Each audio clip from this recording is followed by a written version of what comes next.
What the heck? I'm still a little sick, guys. Forgive me. Oh, here we go.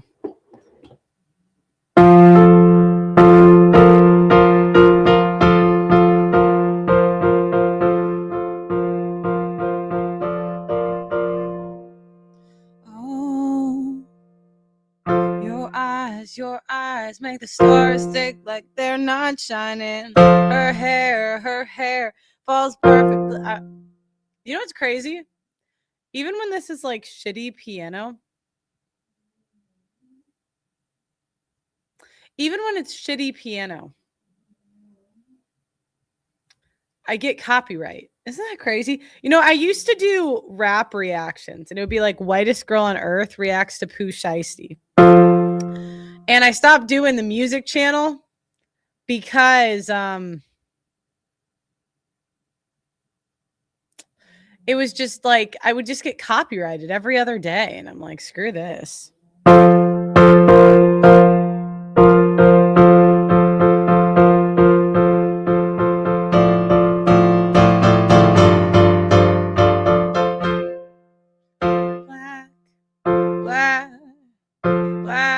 fatigue.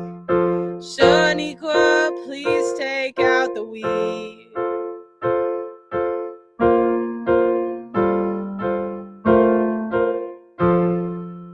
Oh, I play, but not very well. I'm on book, if anyone was wondering.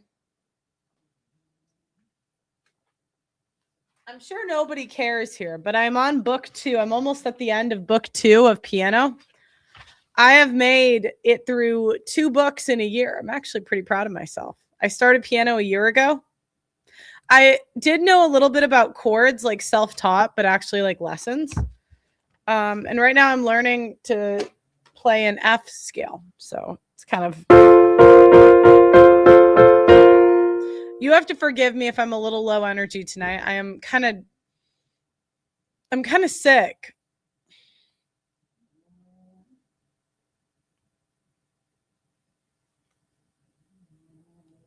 So I just kind of look. I'm also going to have to leave the stream because my groceries are going to get here.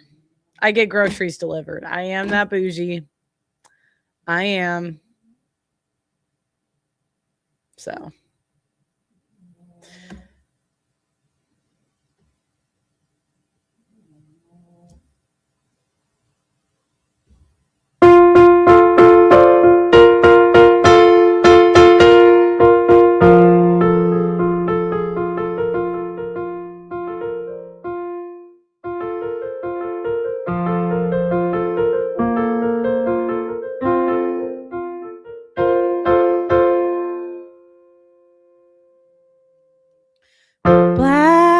Black fatigue. Shaniqua, please take out the weave. The weave. Anton Daniels wanted to do a podcast. Then this guy said, let's take it out back. He thought that they were just gonna be talking. But now they're fighting in the back. Can you believe that? Can you believe that?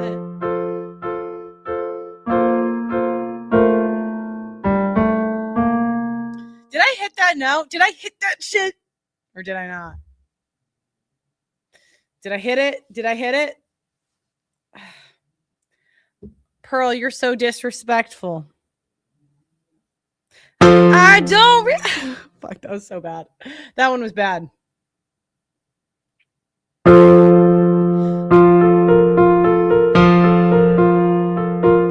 so I want to talk about my goals for the next few months. I'm so excited we got a documentary donor. We are picking documentary teams soon, and there are going to be costs that come with it. We're going to pay the editors, so we have enough money for editing. But the more money we get, the more famous people we can get in this documentary. So a lot of, I would like to actually pay some celebrity fees. I think that would be kind of cool. But I don't want to reach out to these celebrities and go through all the work of getting in contact. I can get in contact with anybody.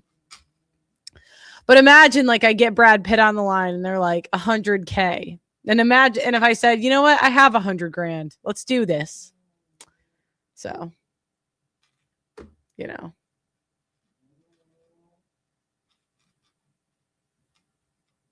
Anyways, I know that's what they say, you're rich, you can afford it. And I'm actually going to explain because I think it's really confusing with my background. People are like, your dad's funding you or whatever. And it's actually not true. I do have a wealthy background, or like a well-off background, to be fair. But, you know, my dad always felt like it was important to not spoil us, even though I would still say to some degree we were spoiled. Like, obviously, you know what I mean? Like we all got cars when we turned 16, whatever. But it's really important to me that I'm not my father's problem. It's very important to me.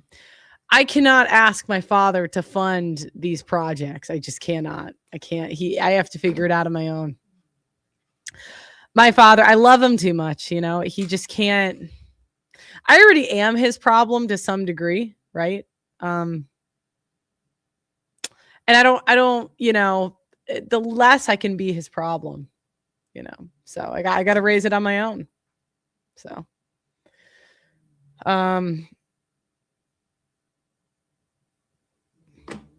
in the next year, I want to get through another one of these. I'll tell you my New Year's resolutions if anyone was curious.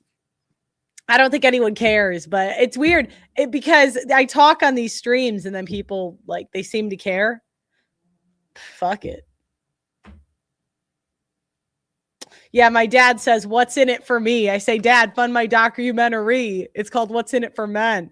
And he goes, "What do I get out of doing this?" And I'm like, "Well, a smile on my face." It wasn't enough. You know. Anyways, I would like to get through another piano book this year. I'm on the last page of Guitar Book 3, if anyone cares. So I'd like to get through that. We're going to build a music studio. If you see the boxes there, that's because they're going to build a music studio. They're going to start this week, Wednesday. And I would like to put out an album. I think it'd be actually funny, some of the comedic songs, to like put them out on Spotify. So.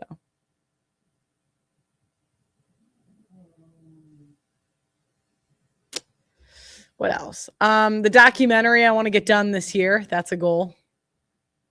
Let me see. I have my goals sheet.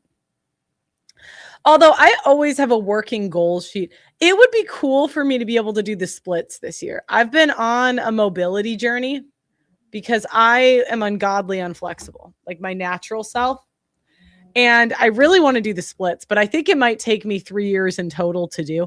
I've noticed my goals tend to take me like 2 to 3 years to get it done. Like I started on TikTok and YouTube in 2021. It took me 2 to 3 years to blow up. I mean, that's just kind of the general time frame that it takes me to like accomplish things, you know? The documentary I started 2 years ago, but then I got demonetized. That derailed me. So.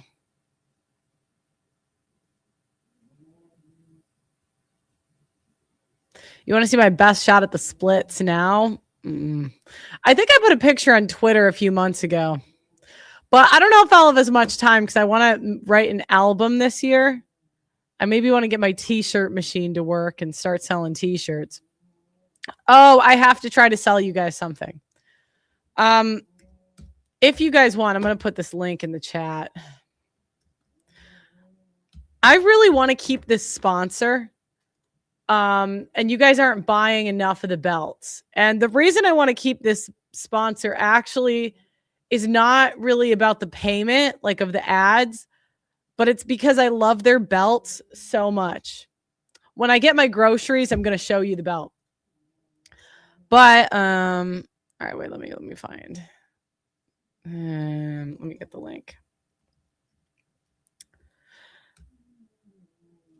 These belts will last you literally a lifetime. Like they are, I don't even wear belts like that.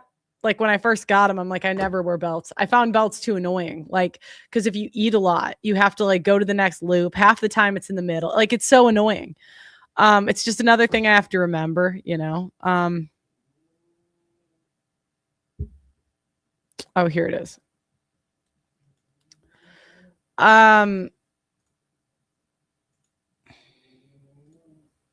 Here, I'm gonna pin that. And I'm going to show you guys the belts. I have one upstairs, but I'm in yoga pants right now. But I'm telling you guys, I will personally refund you if you get these belts and you don't like them. That's how, like, I love these belts. I love them so much. And I've given them to a few guys I know, and they love them too. Nuclear Cardio loves his belts. Loves them. Hold on, let me. There's an America belt, so you can get like a belt buckle. And what makes them? Let me pin it. Let me pin this link. Okay. I hate having to like do this, but I really, really love these. I just wish I could put into words how much I love these belts. So you get 3 belts. You can mix and match the buckles to the belts. Okay.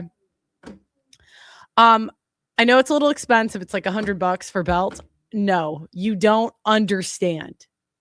They're life-changing. It's like it glides. Like you put the belt on and the buckle, it's like a sliding, gliding thing. And you can cut it to the correct length. Look, are they not leather? I don't know. I mean, I can't really tell the difference of like materials of stuff, but it's a good material. Okay. I know it's sturdy. The ones I have, I know I can never wear another belt again. I will forever, even if they stop sponsoring my channel, I will be a customer of theirs for life.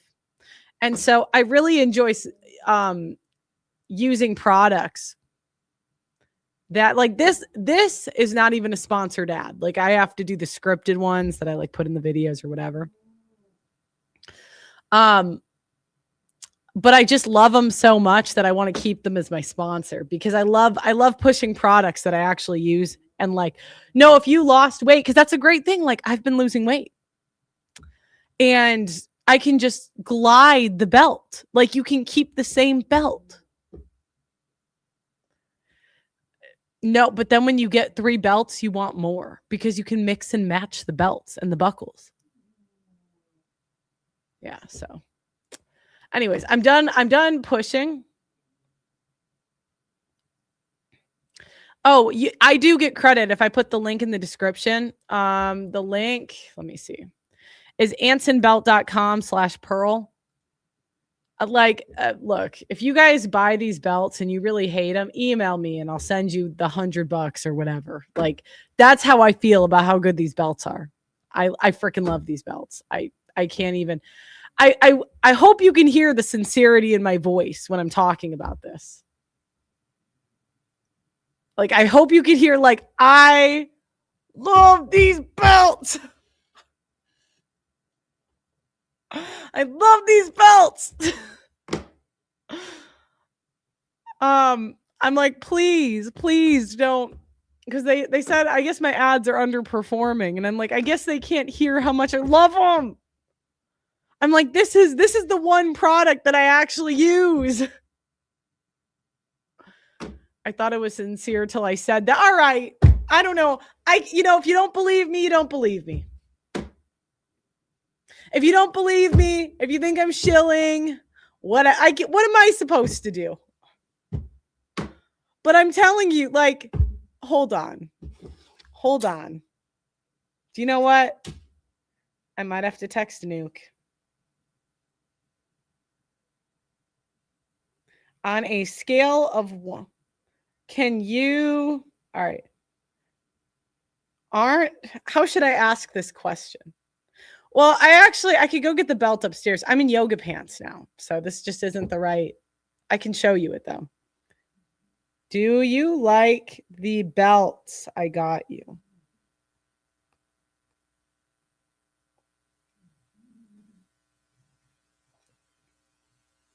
Well, me and Doug MP are going to react to some ghetto shit today. Pearl's shilling. Oh my God. What claims does Anna want answered? Like what does she want? Anna's a professional gaslighter. That's what these people do for a living. Men are like, "Hey, we're committing suicide because you keep fucking us in divorce court." And the women are like, "But what about the women though?" It's like professional gaslighters. It's like this woman, she's here to nag me. What are you doing here?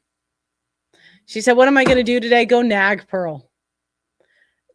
You do want these belts. You will not recommend. Sorry. You will not regret buying these belts. I call those type of belts Thanksgiving belts because they're so adjustable. Yes, and that's why I always hated belts. I hated that I had to pick a loop. And now I'm like, if I'm sitting, adjust. If I'm standing, adjust. If I ate too much, adjust.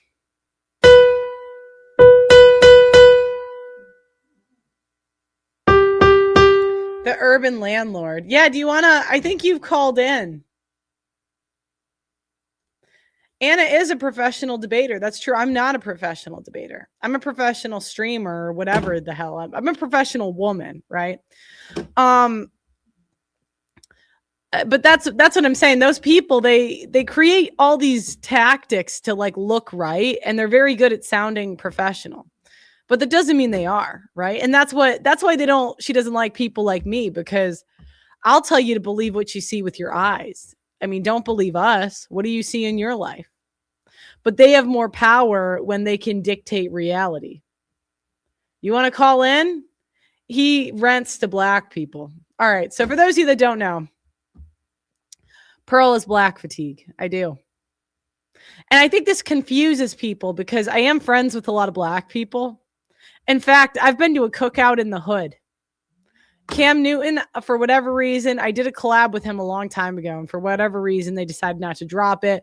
Probably because of who I am as a person, right? Probably, my personality, the shit I get into, all of whatever, right? But I went to a full-on like cookout in the hood, right? I think. I was in Atlanta. I didn't know where I was, but it seemed pretty hoodie to me. So I don't know. Yeah, a lot of women will say she prepared. I actually prepared very well. In fact, my problem was I studied the statistics too much. I'm bad with names. That's always my Achilles heel. Right? I'm not the best with names. So sometimes I'll forget the name of a study. But there was even times where she was bringing up stats like talking about men's debt, and she didn't look into the statistics at all. The stats she was citing were actually not even true, but she's just good at remembering the name of the study. I understood the statistics. She didn't. She just remembered the name. It's kind of like I'll remember. I'm the same way with people. If I'll remember a story that you tell me for life. If you tell me a story or we have a conversation, I'll remember it forever, pretty much. If it was like decent, not like surface level, But the names of people, even faces, I kind of struggle with eye contact a bit, I mean, but there was stuff she was citing that just was very inaccurate the way she was saying it, but she refused to submit her sources ahead of time. What am I supposed to do? Yeah, you're saying, Pearl, do you realize that your genetics are black? Yeah, that's some dumb stuff black people would believe. I mean, I'm not trying to be rude, but like people they want to dictate what you have to believe. That's why scientists get mad when you don't believe their science. It's like, why do I have to believe it? You want me to believe that I come from black people? Yeah, right. Right. Right. Yeah.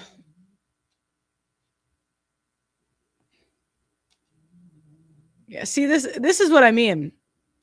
The other day, somebody asked me, they said, "Who hurt you, Pearl?" And I said, well, I mean, I have been hurt before. And then this person says, you shouldn't let one woman dictate your view of women. And I said, well, it's not just one woman, it's women everywhere. Their behavior constantly makes me feel this way. I mean, even the debate, right? I mean, and same with black people. I got to be honest, you guys too. I mean, even the debate, it was like, did either of us really win? I mean, we both sucked. She definitely didn't do good. If you look at the men debating, it's like there's no pauses, no awkward anything. Like, it's very smooth. And women, we just suck, So the urban landlord, you can call in. I know I can't argue with retards. I can't. And it's unfortunate because I'd say 90% of women, the only non-retarded women are the women that can acknowledge they're retarded because they don't come with this ego, right? That's the problem. It's not that we're retarded. That's the problem. I don't think that's that big of a deal. I mean, I like retarded people, I mean, if anything, they're chill, but it's retards that don't know they're retards, right? That's yeah. Now they'll say men are so helpful. What about the men? You see, you're black pilling me even further about women because you're the one woman in my chat. There's probably one woman here and they're nagging.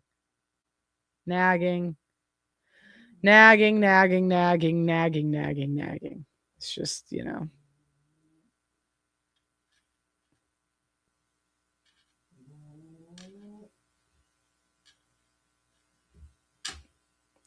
All right, so let's talk about you don't need a degree because you're a woman. You have a degree in nagging because of who you are as a person. And I bet you have a big ego too. Yeah, I mean, this is what I was saying the other day. I'm like, this is the type of nagging that drives people, drives men to suicide. Because, I really think a lot of men would take infidelity before they would take this level of nagging,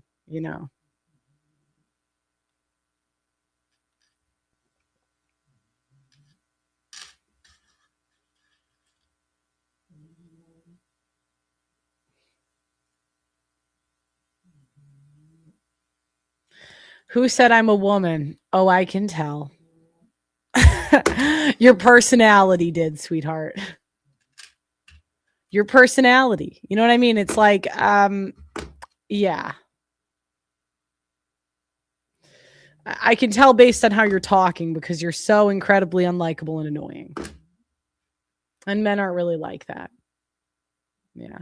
So, all right, let's talk about black people. I'm kicking you because I just can't. I just ban user. That's the amazing thing. That's why women hate when you have a mute button. They hate it because they just think they should have their say in everything. And I'm just like, they're like, Pearl, it's harder without the mute button, isn't it? Debating. I'm like, yes, it is. Because a lot of times in life, you do need a mute button because otherwise you'll never get your word in. All right, back to black people. I'm supposed to shit on black people today, not women. You know what I mean? Like today's about black people. So I think it's kind of confusing because I actually do have a lot of black friends. And I don't mean this in like a, how white people say that they have like one black friend and they're like, I have black friend. No, I would say like half of my friends and the people I talk to are either black or Hispanic. I would say like 50%. It's been like this my whole life. If there was a black girl on my volleyball team, I was usually friends with her. Before I started getting on the internet anyway. When I got on the internet, it made it a little harder. So, like, you know what I mean? If I pull up to an event and like half my posse or the people coming to see me are black, they're like, Pearl, how are you this fatigued?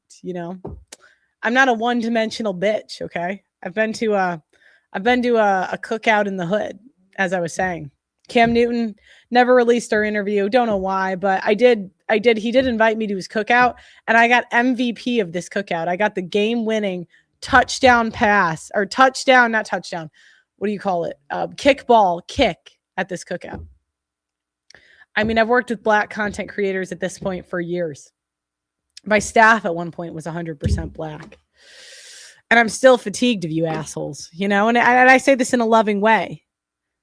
I say this in a way, like I love you guys, but it's just, could you stop doing ghetto shit? That's how I feel. And then they say, Pearl, but you came from Black people. I have a hard time believing that because of how cool, calm, and collected I am. And how cool, calm, and collected they are not.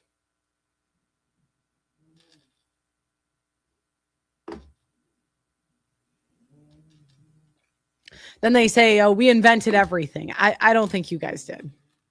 America was built on the blacks or on the backs of slaves. I don't really think so. I mean, I have a hard time believing that. I'm sure you guys did, you did the slavery jobs or whatever, but that would be like saying Amazon was built on the backs of warehouse employees. No, it wasn't. Jeff Bezos made it and he hired employees, no, because this is what Black people do. They have a tendency to rewrite history. And if you don't agree with exactly how they interpret history, which for all of time, people have different conclusions about history, right? That's a normal thing. Like, for example, people interpret the historical, like biblical books in different ways, and there's a bajillion ways it's interpreted. It's the same thing with history. And if we don't agree with your exact view of history, you're a colonizer racist. So we're tired. And this really, and a lot of people said, but Pearl. Do you guys hear my dog? She's snoring.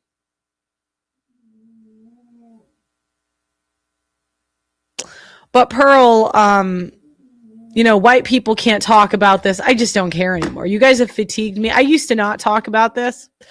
But I'm fatigued to the point where now I got to talk about this. Yeah, I gotta. So, whenever you deal with a lot of Black people, there's just bound to be some ghetto shit that happens. Like when I had 100% Black staff, I left the office one afternoon and I never left because I worked so much at this point. And I came back and there was a shouting match between two of my employees. I'm like, that's some ghetto shit. White people, we're passive aggressive. Sorry, that's better than shouting.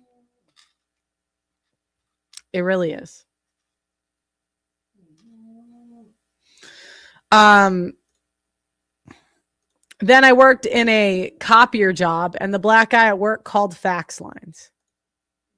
Literal fax lines he would call instead of doing his job. It was a sales job.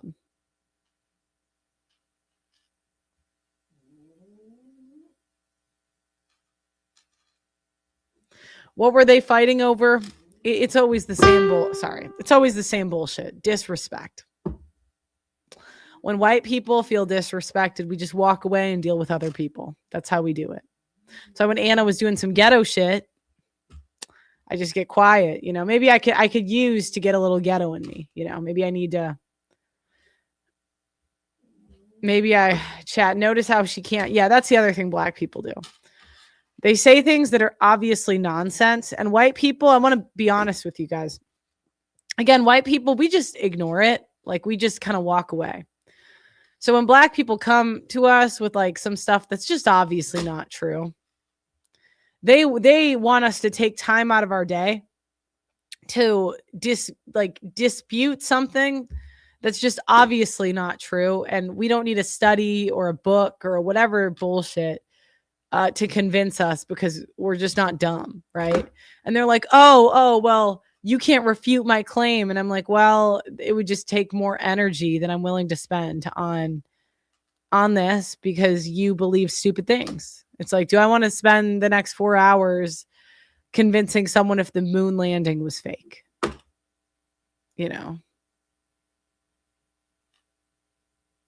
They stank, yeah. You hired a Black staff. That was on you. I learned. Let me tell you. I lived in a Muslim area too. I could talk about that. You guys aren't much better. Not much better. I got pickpocketed in that area. Oh, now I got to do a genetic test.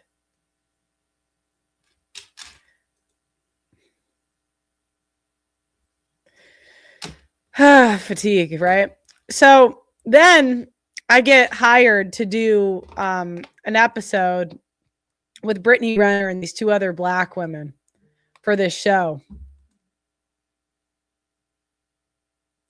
And it ended in them screaming at me and me not getting paid. I got ripped off.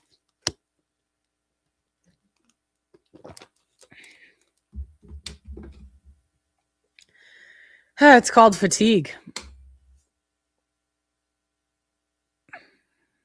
And they want to gaslight. Yeah, don't argue with fools, lest you become like the fool. I've never heard of that. I'm not that religious, but that makes sense. Yeah, blacks and women, they act really similar. That's what I've noticed. The only difference is white women will use the government to terrorize you, so they'll drag you to court. Family court, they'll steal your kid.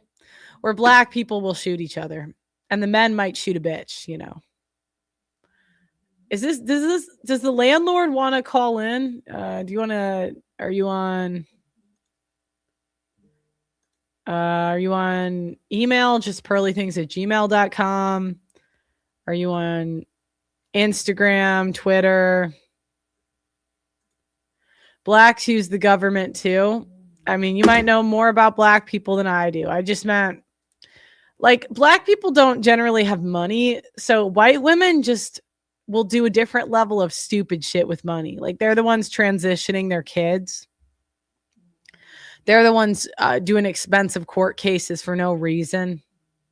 Cape Town from South Africa, would you visit? I mean, is someone else paying for it? Not now. I'm about to spend money on this documentary. You know what I mean? Yeah, and white people, we just walk away, you know. A lot of times women and black people, they think they've won. Like even this debate, you know, she thinks she won because she screams at me for an hour. But anybody with like a higher intelligence and more emotional control is just like, yeah, I got to go do something else, you know. Well, all right, I'll put as a person of Mexican descent, mind you, European first generation, I'm successful, and these bananas can't ever move forward. They stink. Ooh, my groceries are getting close. All right, I'm going to put the invite link in the chat. This is only for the black landlord if he wants to talk shit about black people. I'm going to repin this link, and then I'm going to bring up Doug MPA. Hold on. I'm going to pin this, and then we're going to bring it up. Okay. Brittany Renner's trying to rob her ex again. Yeah, I mean, there's like the occasional black woman that can get a baller, but that's not normal.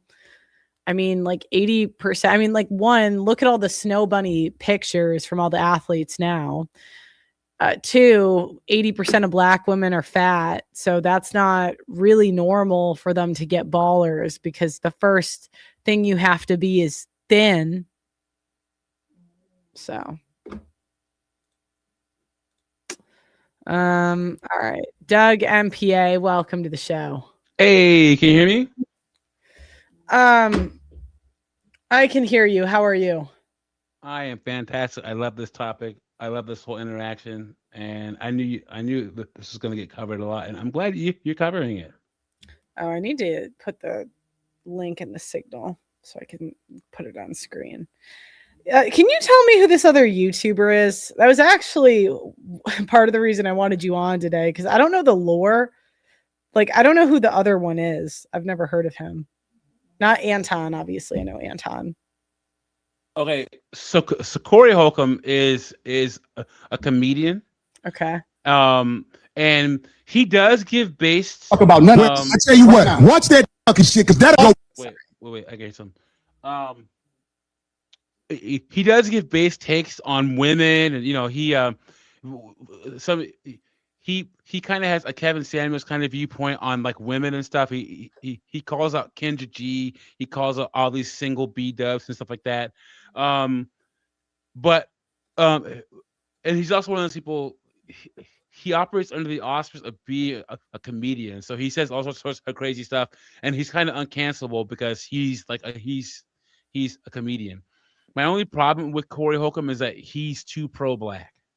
When it comes down to it, he's like, "Oh, the Jim Crow and the slavery and black people are so bad." If it wasn't for that, he'd be completely based. But like his biggest problem is that he's pro-black. A black woman decided to nag me. You guys make me more. If you wanna me to be less, I don't know, prejudice, you guys got to start beating the allegations, ladies. So, and we support Anton Daniels over here, man. Anton Daniels is a person that, black boys and black men can all look up to. You know, even if you don't agree with his politics, look at his work ethic. He's been on Pro's channel before. We support him over here. So, we're completely biased. Oh yeah, I'm totally biased. I find Yeah. this interesting. I don't believe you feel this way. I think you're truly fatigued. I would love to discuss. So you want to come in and tell me I don't feel this way. That's your pitch. I now James is coming back and saying you came from a black woman. I'm so done with you guys. Sorry. All right. If Brian is the landlord, it says your device is not connected. So, all right, let's start watching it. It looks like it's just so fast, guys. I've been black in America for over 40 years. Bachelor's degree, master's degree, professional, successful, and the only people that have more black fatigue than white people in this country are successful, competitive black people. We're tired of it. I mean, I'm at a private gym, and today I'm there, and black people are arguing on the basketball court, like loudly about the plays and pickup basketball. Yeah, you're all paying way too much for a gym membership, and they're acting stupid. And I'm sitting there like, and I see the white guys on the side, and I'm like, "Are you playing?" They're like, "Nah, it's crowded today." I'm like, I can read between the lines. Yeah, this Brian guy was like, "Am I a landlord? That means that you're not, so we're kicking you out."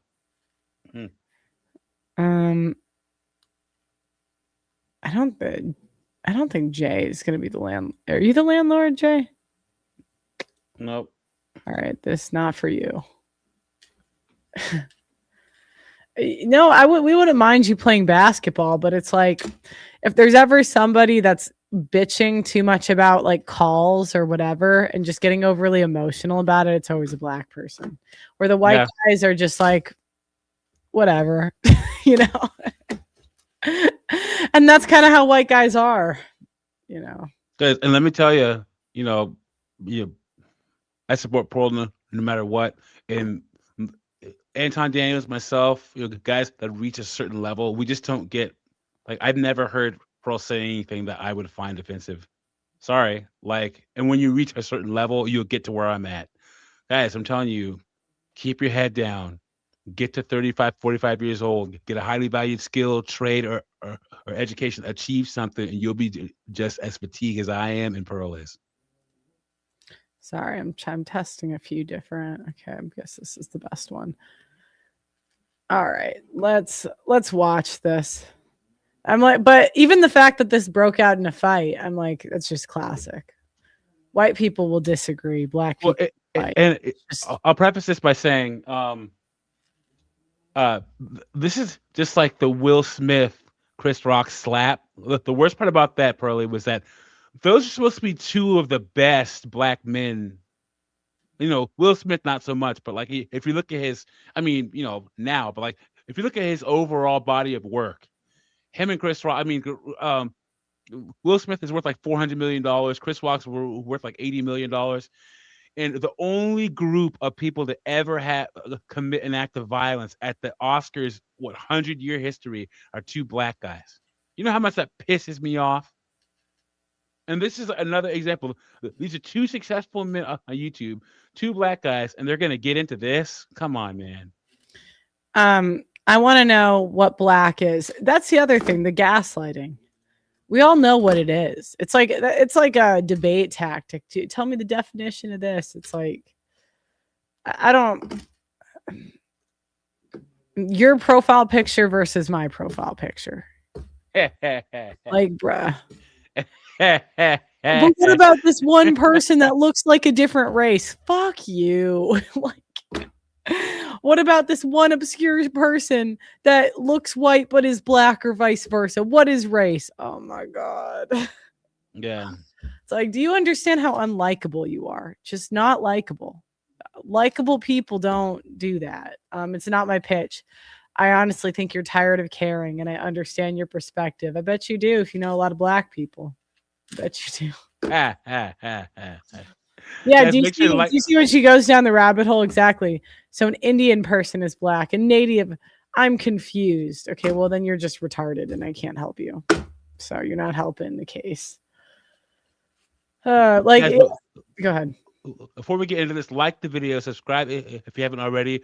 We appreciate the super chat so far, but keep hitting the super chat button because we are this close to starting the documentary. All donations go towards the divorce documentary. So like, subscribe, keep hitting that super chat button. Thank you. Thanks, guys. All right, let's go. I tell you what, watch that fucking shit because that'll go bad. Anton he's so chill. Like, look at him. What you want? I don't do no fucking homework. Oh no, hero. Maybe I should be a supervillain. I can't wait till you tell me how voting makes a difference in this country. We have a less than 20% voter turnout rate in local. Ain't nobody going for the sucker shit no more. We got to go. You're missing it. You got to uproot the people in power before a real difference happens. Do you know, that just sounds like the way he's talking. You have to uproot the people in power before a real difference happens. That just sounds like somebody who's never been in charge of anything ever. I don't know how he made his money. I just can't imagine, because I saw a little clip go and it was like, we both have money. It has to be in an entertainment way because I can just hear it in how they talk. Once again, the most base thing that Corey Holcomb ever said, but this is a little bit of a tangent, but like his first baby mama's child estranged his daughter against him, and he's like, F that bitch. Like, I don't owe her anything. If she hates me, I hate her back. And everyone's like, I can't believe he said that. He's like, no. I tried everything with their mama, everything. So he can be a little base, but he just, you know, the fatiguing part of black people is still inside of Corey Holcomb. Don't mind me just paying my simp tax. Thank you. Appreciate it. I think the world would just be better if we just understood that white men really, we all just got to listen to them. They want to speak the least and they know the most. You know, it's just like they build really great civilizations and societies, and we really should just submit to their rules instead of trying to kick them out. Really great companies, like. No, but just honestly, benevolence. Yeah, is a key part about it. You know, like, just like how men give women the rights, guys. Honestly, like, and I'm black. I'm saying this, like, the reason why people of color have rights in this country is because white people give it to us. Even Kevin Samuel said that. If white people wanted to take all of our stuff away, they could, but they don't. Yeah. And you know, this isn't who's better than who. This is about sheer you know, this is about who's in power, who owns the most, the military, all that stuff. Sorry, it's true. I do have groceries coming. Hold on. Okay, 10 minutes. All right, let's keep going. Voting is for suckers. It's not. People that don't vote are ignorant as fuck. Well, I guess I'm ignorant. I actually agree more with Corey. Not that it's suckers, but I don't. Women are always. If men started voting, women will figure out how to outvote them. It's just there's too many. Well, Pearly, I can counteract that argument. You know that in Minnesota, there's like 110,000 Somalis, right? Yeah. And look how much power they've gotten in a state of like 6 or 7 million. It's because they all vote the same in local elections. Look what they've been able to get away with as one big voting block in Minnesota. Well, what does it have to do with voting? Because they all vote the same. They're able to get a congressperson in Congress. They have all these cities with freaking Somali mayors and all this crap. Yeah, but it's always going to be the same because men will simp. Yeah, but what I'm Like, saying is I don't ever like collectively get together because like then the left then you'll lose like I just understand how a lot of men think it's a waste of time. Like I don't know, I kind of get it. The women will figure out how to outvote you. They have less to do. They got more time. The Somalis blind whites with their teeth and foreheads. Sorry. I have been here through all the fatigue stuff. Yeah. Well, it's just like white people kind of just see all of the places that we grew up around just disappearing because everyone else is getting in them. Yep. I mean, look at I don't think voting is for suckers. I just don't. In my opinion, if men ever started voting for their interests, feminists just have more time and money and would figure out a way to galvanize the women, and then you would just be a lost cause. That's how I see it. But maybe I'm wrong. It's just my thoughts. Because I would never participate in no People sucker that shit. don't vote, and I'm it's gonna so show funny. up and vote like a sucker. And not only is it ignorant. We had Republican presidents, we had Democratic presidents. You're not even we in hearing the what I'm same saying. joint. I'm talking about. Damn, I kind of agree with that. I did not think I would agree with the guy that was screaming in Anton's face. It's kind of the same thing, Democrat versus Republican. Like it's still it's like Republicans, they spend slightly less, but the same, So I don't know. Locally, you talking about national. I don't give a fuck if It it's matters. local. It I don't matters. give- if you It vote, absolutely that matters. means you in line. No, if you vote first, the first thing that it means is that you respect your. Yeah, because I'm in a conservative city now, and I was just in a Democrat city, and I mean, Chicago's worse, but not by much. I mean, like there's the mayor of Dallas is Republican, and Chicago's Democrat. So I don't know. It's just my point of view. Aristotle warned that democracy was the worst form of government, mob rule.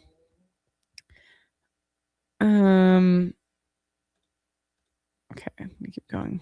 Ancestors that died for your right to be able to do it. Your That's what it first- ancestors It's so funny to didn't me. do it like this. Because yo- people went to war when the government tried to overthrow the people and the power of the people. It was wars. There hasn't been a war inside the U.S. where the people who getting fucked over are doing something about motherfuckers with 30 felonies being the president. It's a It's war. all sucker shit It's a going war every day. It's just not physical anymore. on. Well, that's the problem. It's We here. need physical wars. It's not. Until motherfuckers No, I disagree. I didn't think I would disagree. I didn't watch this clip. I didn't think I would disagree because it's not an intellectual war if women are in it, because women are emotional. So women will just vote for whoever's hotter. There's more women, they win. ready to jump it off, It's not. we gonna always be not. talking. It's But not. see, real gladiators don't talk. Real No, it's gladiators make it happen. And the gladiators, I ain't gonna lie, we are under control right now. We haven't rose up and did what needs to be done. Who But are you under control by? it ain't you under control by the people who will motherfucking blow this motherfucker up. But here's the truth. We know, if I believe you know this already, when the cops shoot you, ain't nothing you can do about it. Okay, that's just not true.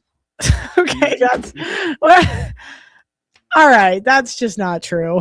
Go ahead. Just so you know, Pearly, only 55 to 60% of eligible men vote Yeah, in because they don't. national elections. I know, because they don't see a point. Yeah, well, look where it's got us. Yeah, but even if all the men voted, then all the women would vote, and you'd get outvoted. Yeah, well, you got to try at least. Why? If like neither Because parties are fighting for men's interests.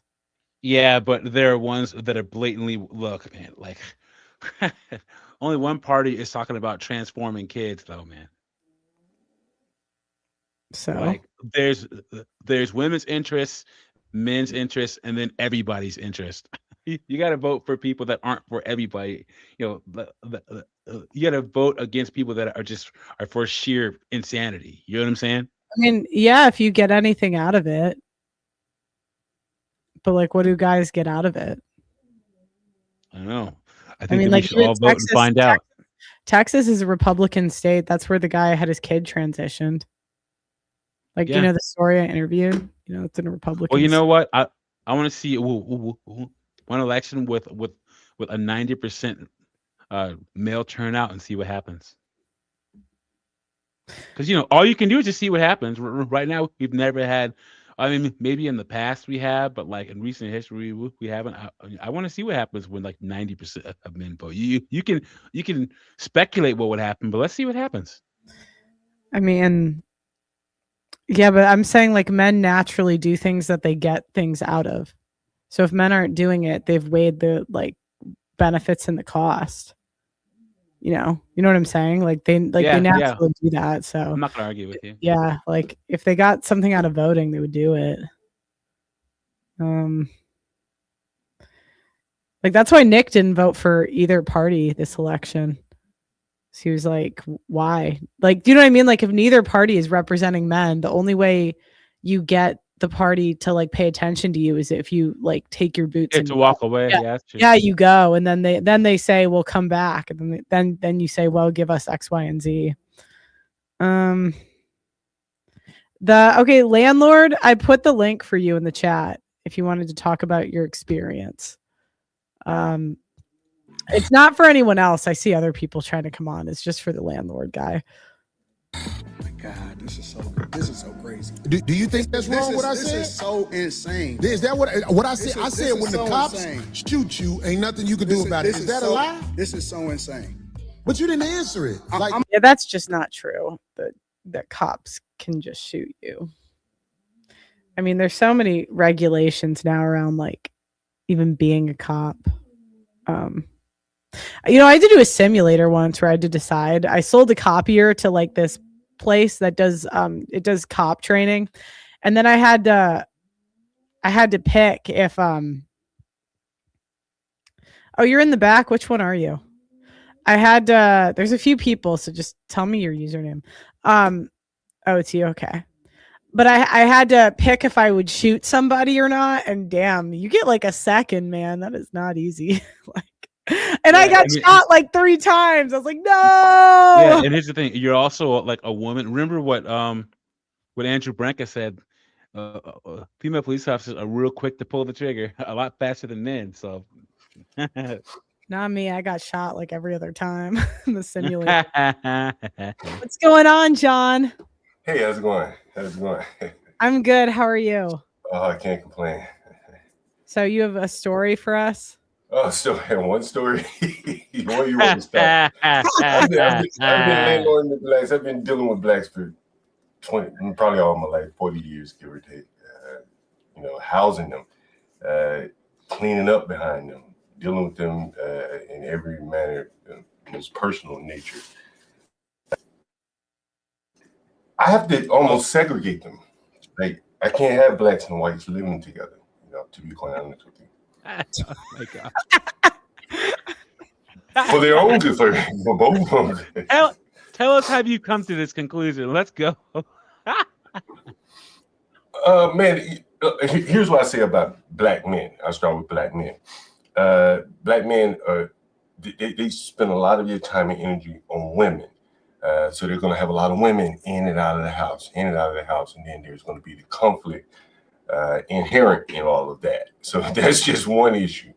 The white guys, Man, I've had white guys been my tenants, and they'll go years, no woman around. It's very, very different. They can focus and go to work, come home, drink beer, whatever. But it's just a difference in focus on women. Black men, I would say, spend a lot of your time and energy and focus on women. And so, living in a house, because I rent rooms, Your they're sound's going in coming. and out, buddy. I can hear him. So when I rent rooms to blacks and Your sound is breaking up. Oh, Doug, are you sure it's Oh. not you? Because I can hear him. so when I rent rooms primarily, and I rent rooms in Washington D.C. Yeah. And so everything you let can me go. imagine, Let me- the economy, the black ecosystem of how they work, why blacks are so poor. I see all of these things, and it's all made up. I think they're just different people. That's just what I believe. Yeah. Why do you what made you keep doing the job if you have these like stories? I think I'm built for it. He sounds like Michael Jordan. Ask him if he gets that a lot. I used to, yeah. I think I'm built for it. And when you think about the tummy, what was the guy? The two people that were arguing, Anton. Mm-hmm. Anton Daniels and Corey Holcomb. Yeah, Anton Daniels, and there are a lot of blacks like that can't do business with other blacks. And so thank God for YouTube or whatever the case may be, where they can, be their black self as black as they want to be on the internet. Be it Anton or Corey Holcomb to a lesser extent to Anton. But I think that's the real issue there. Anton couldn't make a living dealing with blacks, the type of blacks that I deal with. I don't believe he could do that. And so, are you talking like are they on a scale of 1 to 10? How ghetto? What do you mean, my tenants? Yeah.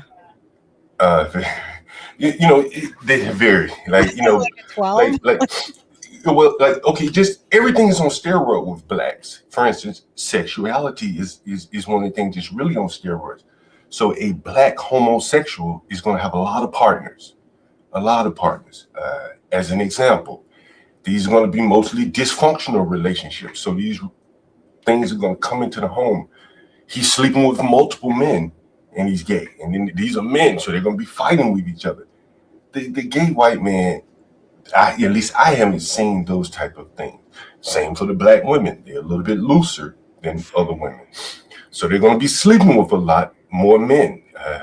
So there's the conflict there. There's the blacks are, I think, on the whole, nastier than whites. I do believe that. I've seen blacks live like animals. And I'm not talking about blacks that have dropped out of high school. I'm talking about college graduate blacks that live like animals, filthy. Man, the list goes on and on. How they behave with each other, it's inexplicable.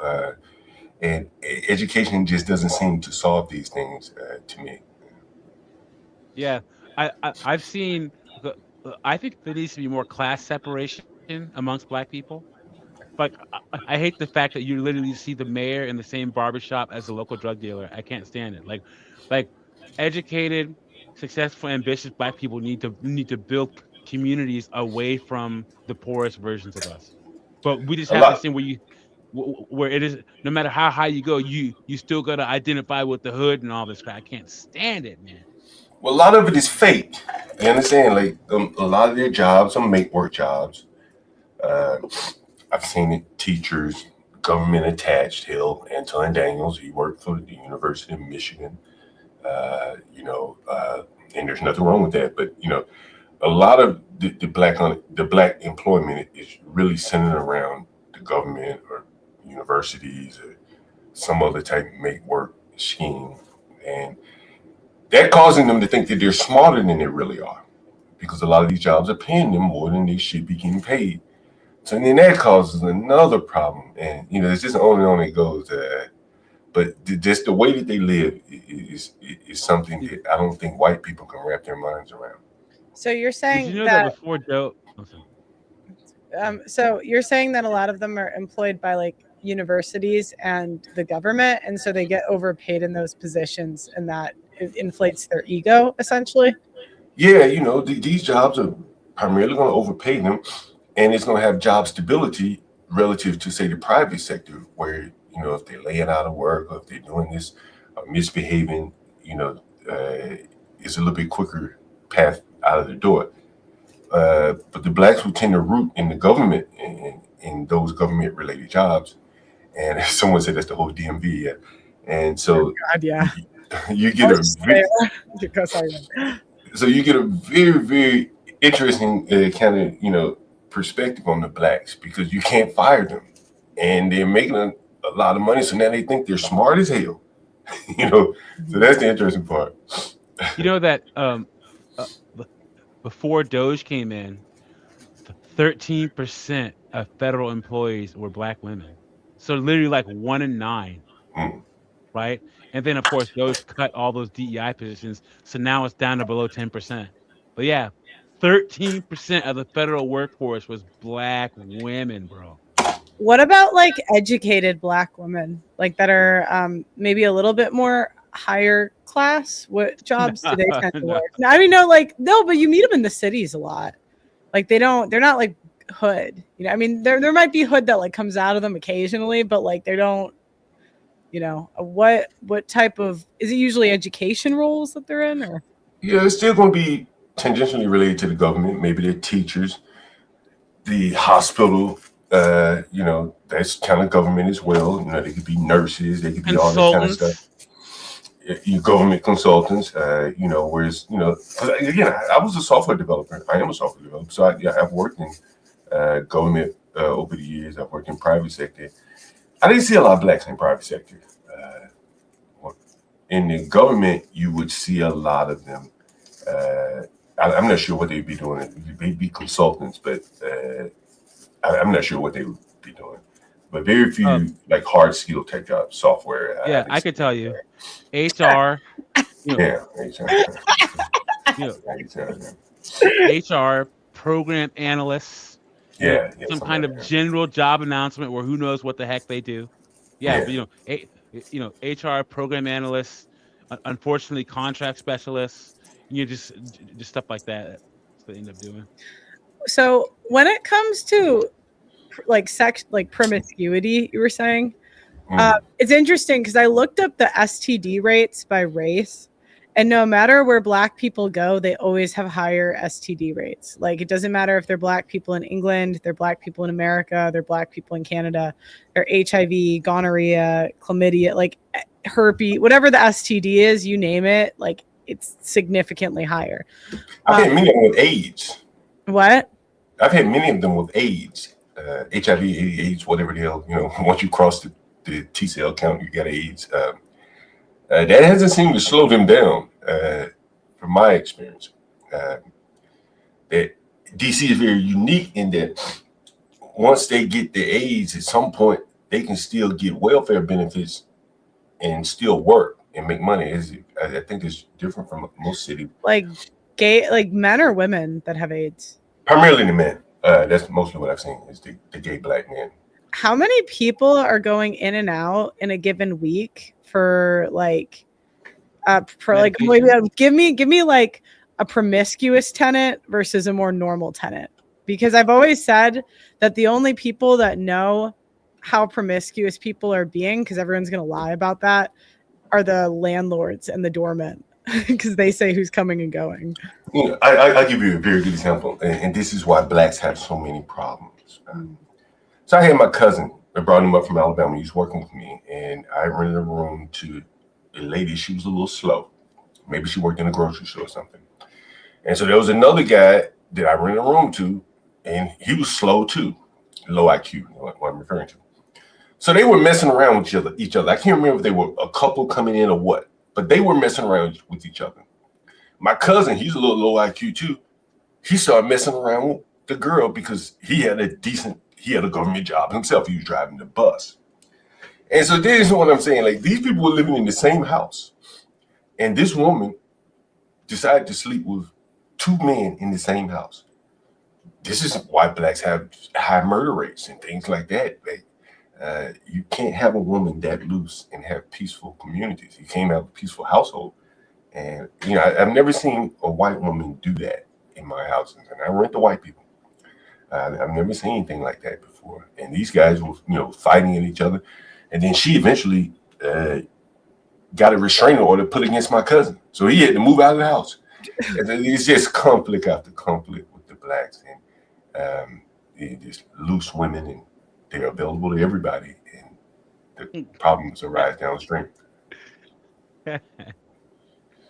So, but how many people are coming, like in a promiscuous woman, how many men are coming through in a month? I wouldn't say it's a lot, because it only takes one to cause a problem, right? It only takes one that she find out or he finds out that she was sleeping with another man, and these men get a lot of women too, right? Even though they're down on their luck, they're beaten down. Some of them get women. And so it goes both ways. Mm-hmm. And that is why, you read about the low trust communities amongst blacks, is that neither side can really trust each other, no matter how down bad they are. There's someone that will take on the other one, no matter how fat, unattractive the women are. There's a man out here that will sleep with her. And to a point, vice versa with the men. So a very untrustworthy community on both sides. No lies told, buddy. Zero. You got anything else for him, Doug MPA?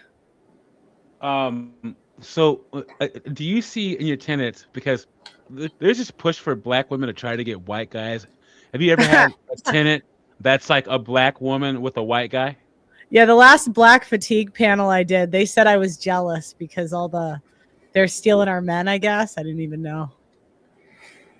I don't think that most black women want white men.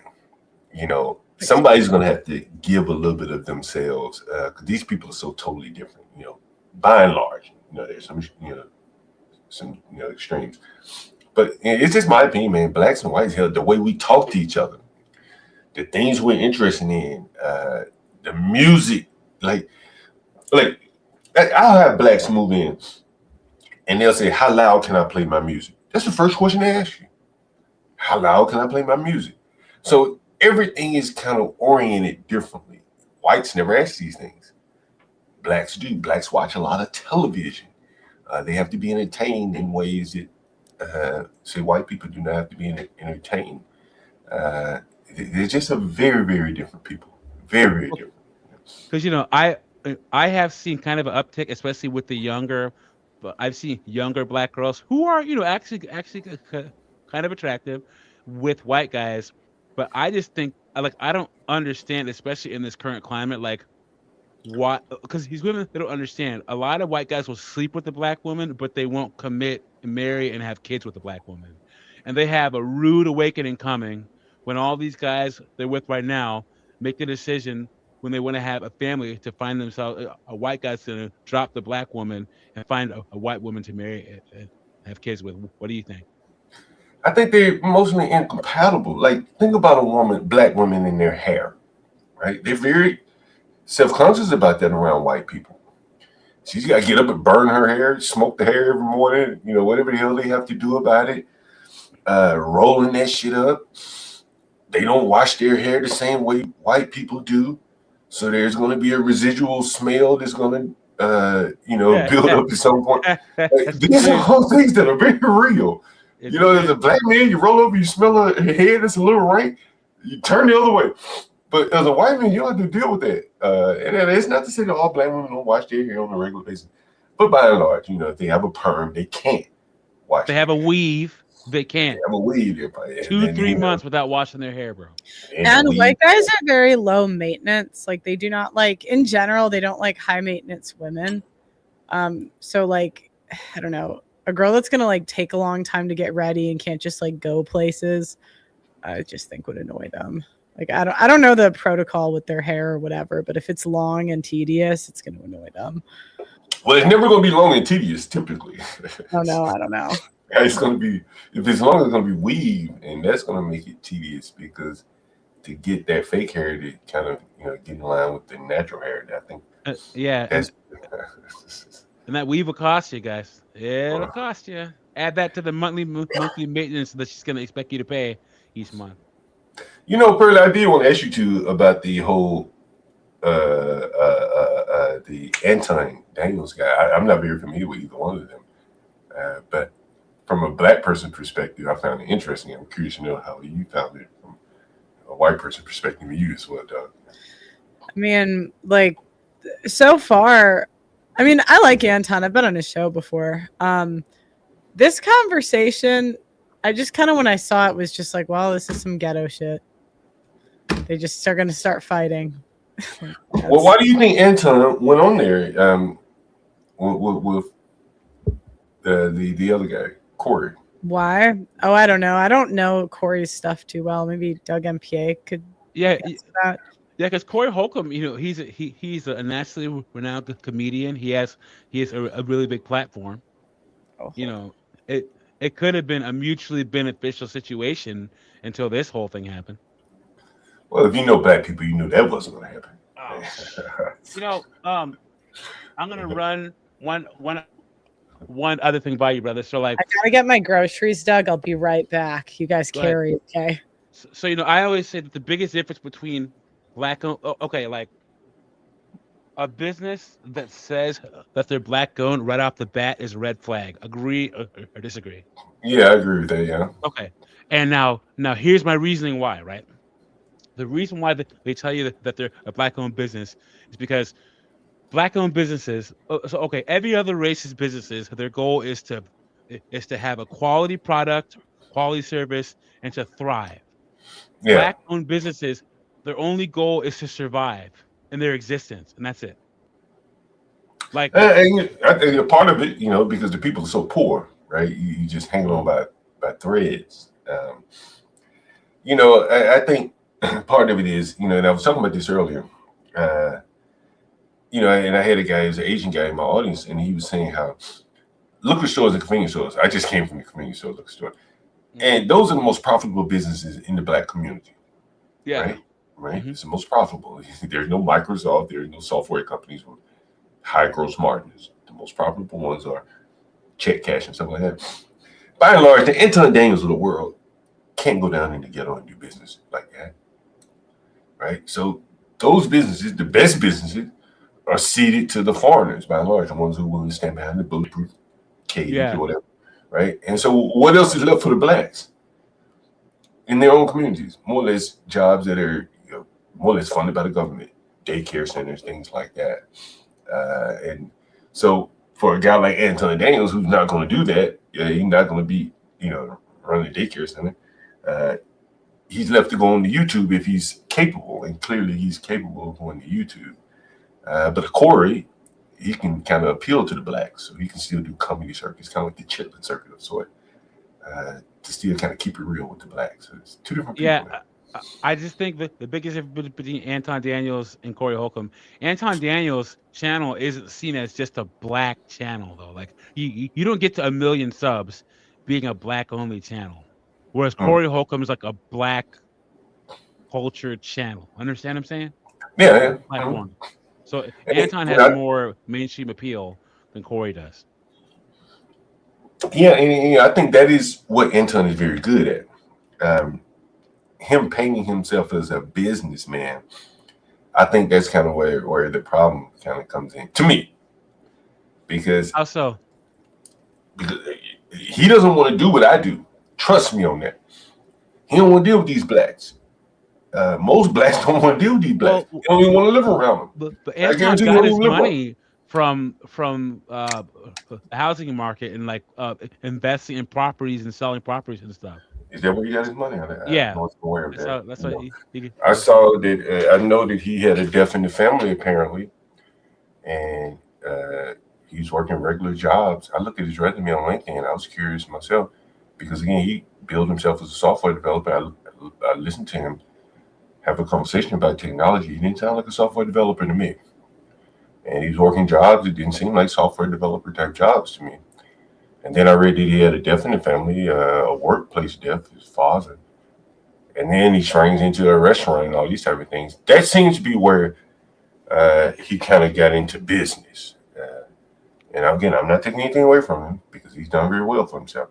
But that seems to be, and then he's you can listen to it for himself. He's in his own words, where he talked about how more or less he was laying out of work, saying he was sick, and he ended up getting fired because of that.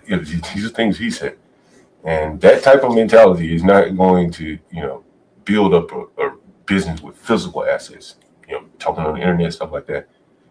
Yeah, blacks can do that, but blacks aren't going to build real businesses by and large. That's my opinion. No lies told, my friend. We can leave him on to react to the. Oh yeah, let's do it. Yeah, like you could say. I'm gonna answer your question. Okay. I'm gonna answer your question.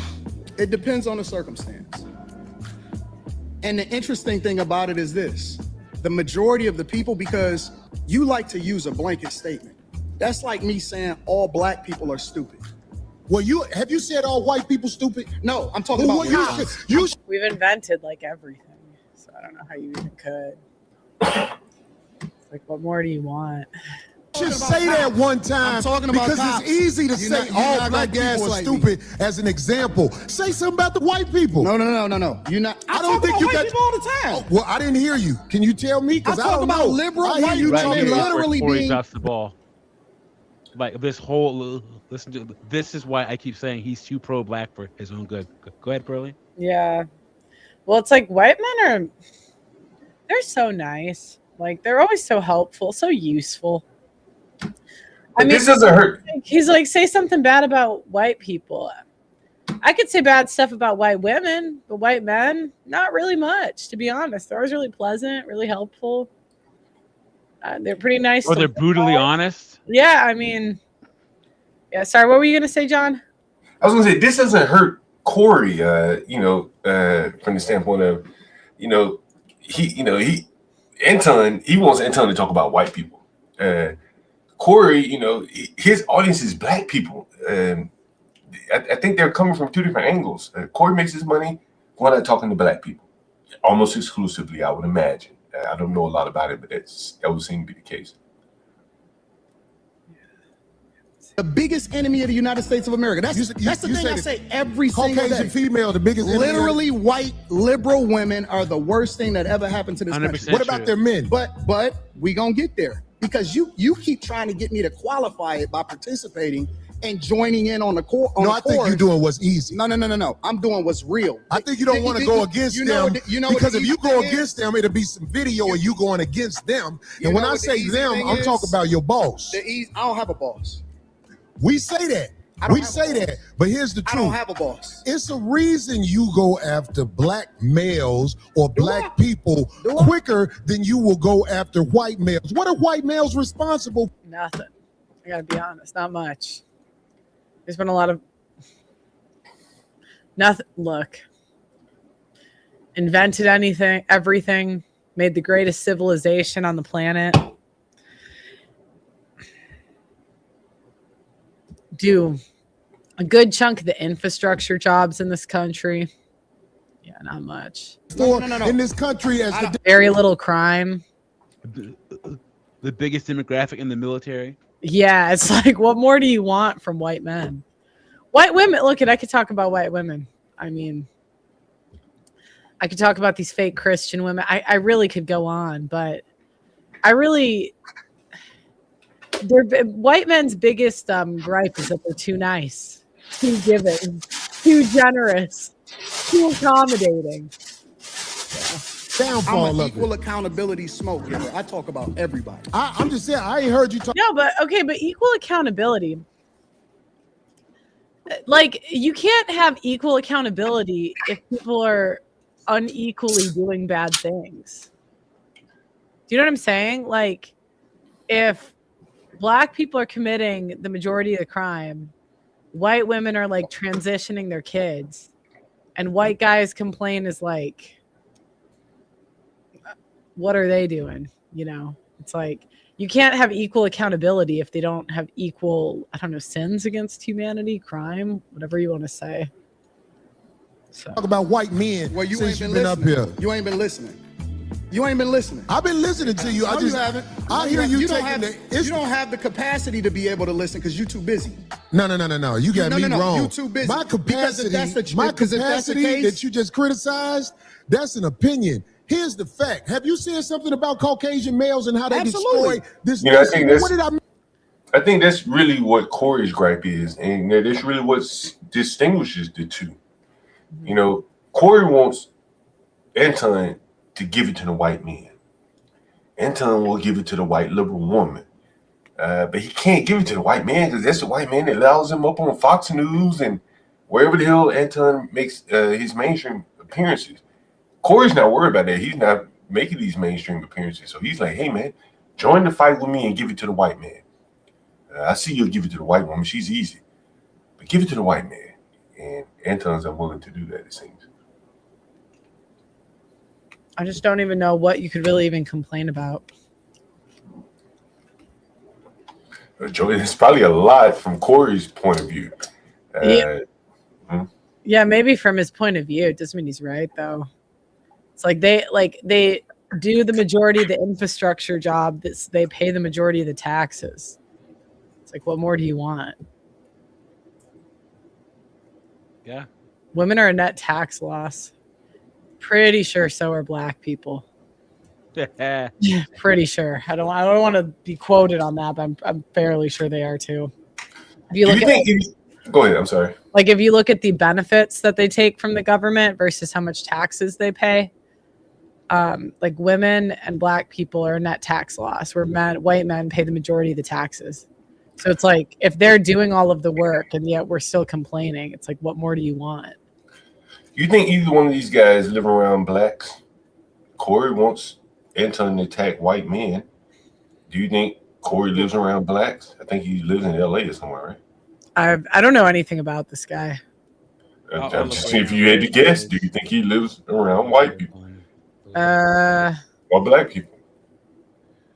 Yeah. So Corey Holcomb is in Los Angeles, so probably no. But Anton Daniels is in Detroit. You think he think he's in Detroit, or you think I would guess Anton no. The other guy maybe, because he kind of talks a little bit ghetto. So like when people talk like that, I think they might. I looked at his touring schedule. He's going to be touring pretty much now through August. Corey Holcomb. With that amount of touring, he's going to be bringing in some cash. He has 450,000 subscribers. I don't think his channel is monetized. But the odds of him living around blacks, doing that well, when they're blacks, you make $85,000, they won't live around other blacks. Both of these guys, right? Both of these guys probably do not live around blacks. Right? I think that's pretty fair to assume. Yeah. Let's slow down because you talking loud. That would be a good question. He would like, what's the demographic of the neighborhood you live in? But you're not saying a lot. No, you talking loud, and you still talking around. What did the Caucasian man? That's the thing. Women and black people do this, where they just like talk in this performative way, and I just don't do to America to bring it down. I'm not getting into that. You dancing around it, and that's why I lose respect for you. That's why Anton looks more composed in this. It's not even necessarily what they're saying, but he's like, Anton's calm, where this guy's like, you know. And Pearly, how they're talking right now is another example where there needs to be class and culture separation between rich black people and poor black people, because like the best of us and the worst of us speak exactly the same. Too much of the time. I don't even know how you'd separate it though, because even when black people get money, a lot of times they do the same thing. Like they still do ghetto stuff. Hey, both of these guys have money. Like these are not poor people. Yeah, like Anton, I don't know, just based off of like looking at like Anton would be fine in a white area, where like if I saw this guy, it just seems like he would have like blasting music and that kind of, I don't know, just like that's just like what I would think. Like Anton would be fine to live next to, this guy wouldn't, but I don't know. I don't know. Just because of how he's dressed, like he's dressed with like when I see those tees like that, I think those are kind of ghetto. The chains kind of ghetto, but I don't know anything about this guy, so I could be mistaken. I don't know him. When you start dancing and kissing Caucasian males' ass. But I don't. Don't do that in front of me because I'm not an ass kisser of nobody. Yes, you are. You suck the black people right now. You doing the easy shit. What you do, let me tell you what you do. Nah, See, ain't homie, nobody let me tell you something, homie. Ain't nobody gonna tell you. I don't ain't suck. Nobody, yeah, I don't you do. suck. Do. So fix You doing that. it right now. I don't suck. You doing it right now. Homie, believe me when I tell you. I don't Believe me do when I that. tell Look at the you. girl I in the don't do center. that. Listen. So don't come at me with no sucking shit. I'm gonna give you the same Let's energy switch you give me. Let's switch switch it. seats. No. Let's Switch I'm with seats. it. I'm with it. Homie, I don't We can do talk right in no. front of each I other. don't do no sucking hold on. shit. I I'm a man. I don't do no sucking shit. I homie. don't give a fuck about none Well, of that I shit tell you right what. now. Watch that sucking shit because that'll go bad. Call it what you want. I don't do no sucking, You say a homie. lot of shit that I don't fuck with either. You Okay, about but what you that talking about, gay nigga? shit. Oh, you I go. don't give a fuck about what you talking Hey, about. homie, I tell you what. I'm right here. Don't put You no switch fucking on me, shit. to me. Don't put no fucking Detroit, shit on me, nigga. I'm from Detroit Say right I now. suck a dick. I'm right here, right now. All right, that's what I'm saying. I'm gonna respect you. Dance around it. Dance around it. No. I don't do no fucking shit. I'm gonna respect you because it's your platform, and I flew out here to have a conversation. We good. But you're We not good. waltzing up on me. Yo, I We gotta, Do you think I would do well on this show? I think that you know, if Corey Holcomb tried to do this about anything, you say you just laugh in his face. You just start laughing. I know, but that makes black people madder. You know what's crazy? That's what I realized. No, that's what I realized. A lot of times white people will smile and haha to like kind of try to disarm you. But black people take that as disrespectful. Like, and it's funny because like white people, we try to smile and then they're like, get that stupid smile off your face. And you're like, God damn. Like, that's what I realized. Like they get, you know, like when we smile, it's like to say I'm not a threat, disarm, and then it just makes them madder. So I think they would treat you pretty civilly, to be honest with you. what? I think they would be civil to you, Corey would. That's just my thoughts. You know, they probably have a bigger issue blacks have a bigger issue getting along with each other than they do with whites. That's just my opinion from what I've seen. Corey, I'm ready for my invite. I'll come on the show. Did already. I don't need Put fucking the shit. microphone right down. Yo. Right now, I'm going up. I don't give a fuck about no, this shit. sir. Homie, you just running your mouth. I'm not running my mouth. got You a running your question, mouth. Anton. I don't do You no do it for the shit. internet. You doing it for the internet. Now, if you want to say your time, no, hold on. If you want I'll to say show Anton, you I ain't doing it for the internet. If you want to say Anton, listen, don't I'm gonna let disrespect you me like finish. that. If you want to say Anton, don't disrespect me like that. I'll respect you, but don't boss up on me because you said a lot of shit to me today that I don't either. But I let that shit ride because you don't know me. You don't know me. So I'm gonna extend the same respect to you. You called me out of my name. You said some wild shit, especially with regard to how would it Call this nigga out his name. Nigga, I'm telling you that you did. You can't tell me how I get respected. I got a question for bro. Okay. No. Hold on 1 second. Hold on. We just getting loud. I ain't gonna get loud. Then don't switch seats. No, This this my show. This cool. my That's show. cool, but I take that shit as a threat. Okay, well, it is a threat if you calling me. I don't, my nigga. That's the other thing. White people, we're like programmed to give someone the benefit of the doubt. So if someone says something disrespectful or that could be taken that way, our default is benefit of the doubt. Where black, this is what I noticed when I lived in a black area. They're very quick to like get mad over one word or something very, what we would consider to be small and something that we would brush off. They do not brush it off. They just Here's the thing: once that trigger happens, they hear nothing else after that. Nothing else. Nothing. I was talking about this with someone I grew up with, and I'm like, because he was saying, "Oh, white people don't have culture," and I'm like, "No, we do." And there's things that are specific to us. I don't know. Maybe the Asians have it too. I've never lived around Asians, but I'm like, other cultures, it's not normal to like growing up. We both always heard, you never know what someone's going through. So that's like what we're growing up. We never know what someone's going through. Give them the benefit of the doubt. Always be nice, even if they're mean to you. Just be not like that's what like phrases that I heard growing up. And then when I moved to this black area, I'm like, damn, they get mad over the smallest things. White people would just brush that off. Like, Like we would say dick suck. Wow. You know, like he would say, oh, you know. And they just start like Bro, but at the oh. like, Let's go. yeah, you know, it's just Man, fuck what you talking about. I don't. Bro. If you want to get back to the conversation, ain't no, cause you ain't gonna do shit. Cause you're not gonna do shit. Come at me with that shit again, nigga. Shit. You're not gonna come at me with. See, I suck in, nigga. We can go out back right now. Fuck, I We can go out back right now. See, that's what I'm saying. That's what's interesting. That's what's interesting, and that kind of shows you kind of what type of person Anton Daniels is. Because I'm not as rich as he is, but I got too much to lose. Be going out back with Corey, Holcomb, whoever, because he may win the fight and leave me paralyzed, in a vegetable state. Or I can win the fight and he end up suing me for the little bit that I have. And I don't know. It's just inexplicable for someone presumably like Anton Daniels to be ready to go out and fight, and he's almost 50 years old.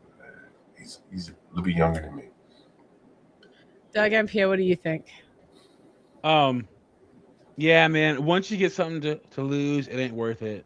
There's nothing that someone could say to me on a podcast that would make me want to get up and go fight him outside. I mean, if I were with my wife or something like that, and this person were trying to come up on my wife or girlfriend, I'm not married, by the way, but like, or like in a relationship. But if I were in a relationship or married or something like that, and some guy tried to come up on my wife, them's fighting words, but words towards me, come on now. Like, are you serious? Nope. I'd never seen a fight in high school. It's not to say they didn't happen, because it's very possible that there were them, but I just didn't see it. But I've never seen a fight. Ever. Right now, I got money for all this. What else? I got money too. Don't nobody give a fuck about that shit. No, it's not. Now watch her getting this. Bro, stop. Pause it. Why do women do this? Why? Now she was smart enough to switch seats and not get. Now she's getting in the middle. Ladies, to the two women watching this, don't get between two men. Don't do it. Stay away. What are you gonna do? Stay out of the way. Corey is not intellectual enough for this conversation. That's why he uses blanket statements. Nuance is too deep of a water. Anton lives in Detroit and is deep in the community. Lots of charity. Okay, let's see. Get out the way. Don't get in the way of two niggas. Let me tell you something, homie. I ain't got to go out back right now because we got to go out back to lead this. But I'm saying that shit, watch that. That's all I'm saying. And if I don't say it how you like it, if you want to get back to the conversation, we can get back to the conversation. But just know, I'm not listening to that shit, bro. Here, nigga. I'm not listening to none of that shit. If you want to get back to the conversation, long as you know. Get back to the conversation. Long as you know, bro. You not. See, that's just some ghetto shit. You know what I mean? Like, that just would not happen on a white podcast. That's how I feel about it. I'm like, that just would not. Someone said Anton lives in a high rise with the doorman. I wouldn't be surprised at that. A lot of these blacks, Anton and Corey to a lesser extent, their biggest fear is other blacks. Anton makes money off of blacks, Corey does too, but they're not gonna live around blacks, and that is an untold secret that neither one of these guys will say. They defend blacks on every level, but they wouldn't dare live around them. They wouldn't live around the blacks that I'm landlord too. And I forgot who said it. I think it was Nick F, but he said, white people move away and then black people follow them wherever they go. Yeah, that's very true. Because they don't want to live around black people. Yeah, but they carry the torch for blacks while running from them. And I think there's so many opportunities that they lose because of it. They can't admit it, or maybe they're too stupid to figure it out. One of the two. But I do think that creates a lot of frustration. Every other group has their own little area where they can go to, be around their own people, and be at peace with their own people. Yeah, be safe and right. Secure, and there's a sense of community and warmth and welcomeness. Not us. Mm-hmm. Like blacks run away from that. Anton had a soul food restaurant, but I guarantee you that the average black person, when he brings his lunch to work, he's not bringing soul food and eating it, warming that shit up at work and eating it. He's probably embarrassed about it.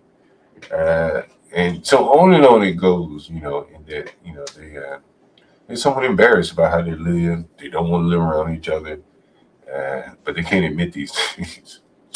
Yeah, my bad. Both my parents are successful, and they told me when I was young, like, the best thing you can do to be successful as a black person is leave this whole black nation thing behind and do it as soon as possible. If you're smart enough. If you're smart enough and you can go and live in that world and more or less, you got to damn near become another person. But you can listen to them talk. They still got a lot of black in them, right? If you nigga, like, they still got it in them. They haven't gotten enough of it out of them where they could assimilate to the greater white world. Somebody got, they're still too black. Luckily, they be able to. Go ahead. I'm gonna ask John Ampro, what do you think is faker? The black community, like the communal part of the black community, oh brother, sister, or the sisterhood amongst women? What's faker? That's a good question. I know, right? Guys, put in the chat a 1 if you think the sisterhood is fake more than the black community, or 2 if the black community is faker than the sisterhood. So a 1 for the sisterhood or 2 for the black community.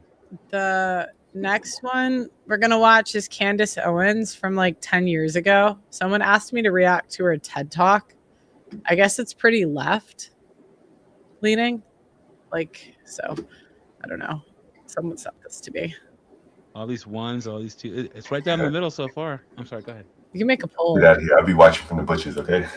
So, at risk of sounding like another jaded millennial, I absolutely love social media hashtags. I'm actually very serious. If you guys are not yet in on the trend of hashtags, you have got to get started. Formerly known to us all as the digit symbol thingy, hashtags have become a way to establish universal trends in terms of what everybody is talking about online. There are weekly recurring ones like hashtag TBT, which stands for Throwback Thursday, where users can literally affix any event from their past and reshare it with friends. Like this user who just happens to be throwing it back to last week in Miami when he was at a concert. There are also politically inspired ones, like you all know, such as hashtag Scare Hillary in 4 words, which is amazing. You really can get lost in the comedic abyss that the internet has become over the years. The point, of course, is that once a hashtag is used enough times by enough people, it is described as trending worldwide. And that really is one of the most amazing things about the internet today, that we have this means of communicating with people from all over the world. It's birthed an era of what I like to refer to as digital activism. An example of this occurred on November 13th, 2015, when the city of Paris was struck by a series of horrific terrorist events you will all recall. It was actually due to the speed of the internet and its associative hashtags that we received real-time coverage of those events. And individuals began using that hashtag Pray for Paris to send love and support to all of the victims. And the beauty of something like that is pretty hard to ignore, right? Digital activism as a means to spread love and support throughout the world. Let me try that again. What'd you say? Oh, no, sorry. I put a poll, but I messed it up. Guys, I'm going to put the poll back in the chat, but let me do it right. Go ahead, Pearlie. I'm sorry. Okay. It really is amazing that in this day and age, we need but push a button to demand change. If you think about it, we don't even have to leave our bedrooms to inspire the political climate. But you have to wonder, is that always necessarily a good thing? A colleague of mine presented a very interesting question when she asked me, have you ever noticed how issues seem to sweep through social media like hurricanes and then recede almost as quickly as they came? She was absolutely right, of course. I mean, I couldn't think of a single one of my friends who used that hashtag Pray for Paris beyond the first couple of days, before they were on to the next social issue that required their immediate aggressive attention, because we need to know, is Tom Brady guilty of hashtag Deflategate? And I mean, are the hashtag Oscars so white? And for the love of God, people, is Donald Trump a hashtag racist, sexist, victim, hero, the next president of the United States, or Hitler? I don't know. Because it's here today and it'll be gone tomorrow. Welcome to this generation of activism. I'm an eternal optimist, though, and so I'd like to think that even if the conversation does seem to die down pretty quickly, we're at least being inspired by the conversation and the dialogue that we're having with individuals that we would not have had access to otherwise. We're thereby widening our own range of perception and ideals, I'd like to think. Except I personally know that there's an element of this digital activism that we don't often consider, because although so many of us are willing to spread and share our opinions and ideas rapidly, how many of us have ever been on the receiving end of those views being rapidly expressed? It always tends to be a little bit more of an exclusive club. But yes, in February of 2007, when I was a senior in high school, I became a social issue while I was sitting on my couch watching a Will Ferrell movie. My phone began ringing that night, and when I saw that the phone calls were private, I sent it to voicemail. At the conclusion of the movie, I noticed that I had 4 missed voicemails, and when I went to listen to them, I was horrified by what I would discover. I heard 4 male voices, and they were alternating. They were sometimes screaming, they were sometimes laughing, they were even at certain points singing. Oh God, we're 5 minutes in. It's like women; they never get to the point. This is brutal, Pearlie. It's brutal. My goodness. All right, what is? And here are a few excerpts of some of the things that were being said to me. I'm gonna kill you just because you're poor and you're black. Okay, Harriet Tubman, that N-word, she's dead. We're gonna tar and feather your family. Okay.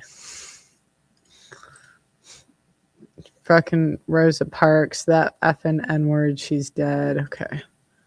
If there's a way to summarize it, in short, they told me that they were going to kill me. They told me things like they were going to tar and feather my family, that they were going to put a bullet in the back of my head as they had done to Martin Luther King. They told me in so many words that I better not be home. I was absolutely... Why is my bullshit meter going off? I don't know why. I just feel like there's more to this story. That just seems really random, because I think I've heard her talk about this before. Like, obviously, you know, you shouldn't leave people messages like that or whatever, but I don't know why. Something about the story just doesn't, like, you randomly got a phone call and okay. Absolutely traumatized, and in terms maybe I just never believe women no matter what. I don't know. of action, I didn't really do much. I'm going to assume that because we're all human beings, all of you are feeling a certain emotion as you're reading through these messages, but I'm going to ask you to hold on to your hashtags as we get through the story. So that night, I simply cried, and I remember feeling incredibly confused because I couldn't think of 4 individuals, not even one individual, that wanted to see me dead. The next day at school, I confided what had happened to me to my philosophy teacher, and he was adamant. He was like, "You do not let this thing go." And he marched me into the principal's office. And when she heard the voicemails, she had an equally strong reaction, and she made the quick decision to phone the police.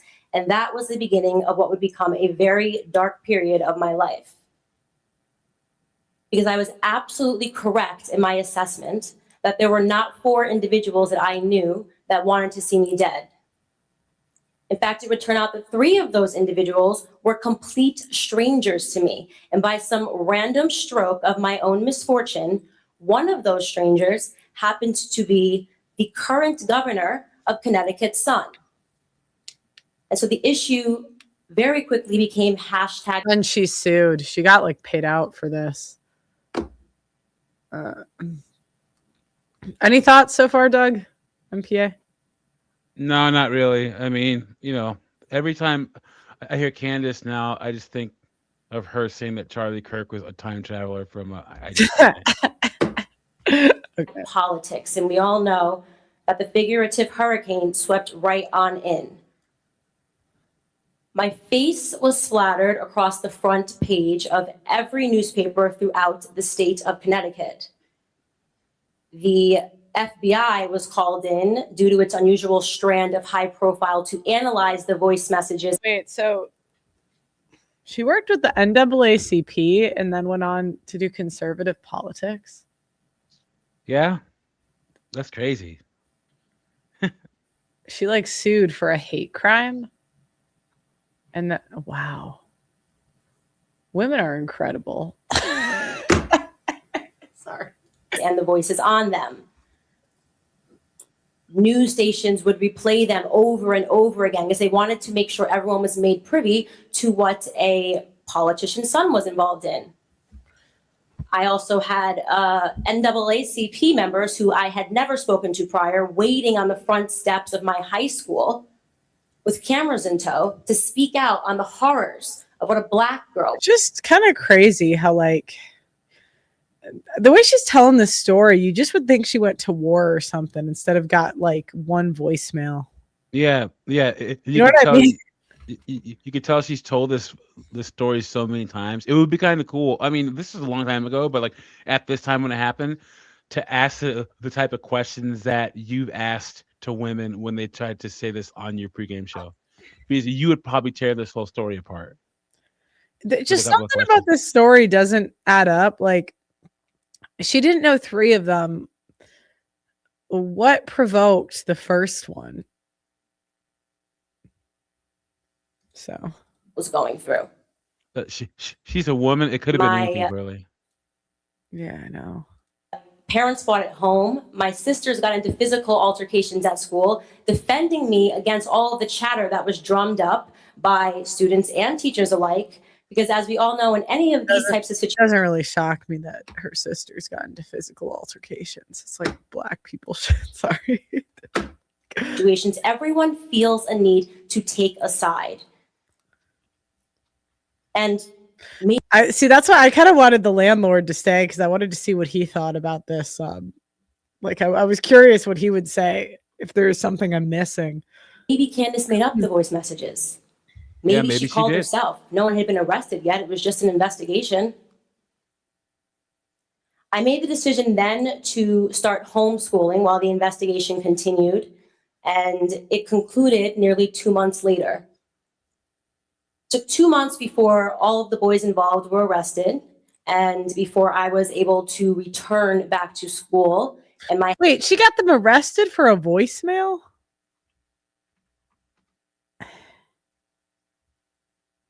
Women are such a protected class. It's incredible. Okay. Hashtag was. It says, many years ago when Candace Owens was in high school, a high school student in Stamford, Connecticut, her family sued the Stamford Board of Education, alleging the school failed to protect her from racist harassment.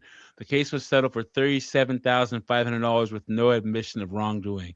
Another unrelated lawsuit in Connecticut involved Owens suing her landlord in Stamford in 2017 over mold issues in her apartment.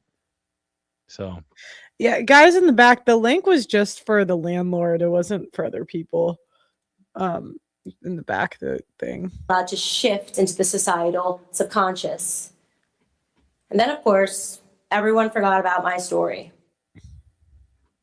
Everyone except for me, because a few months later, I started college and I couldn't rid my brain of all of those articles that I had read online about me and all the things that I had read in the comment sections about myself.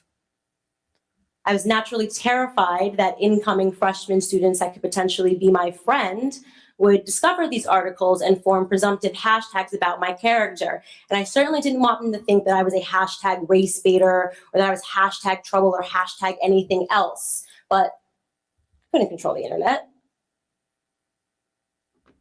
What I did, however, discover was that I could control my body.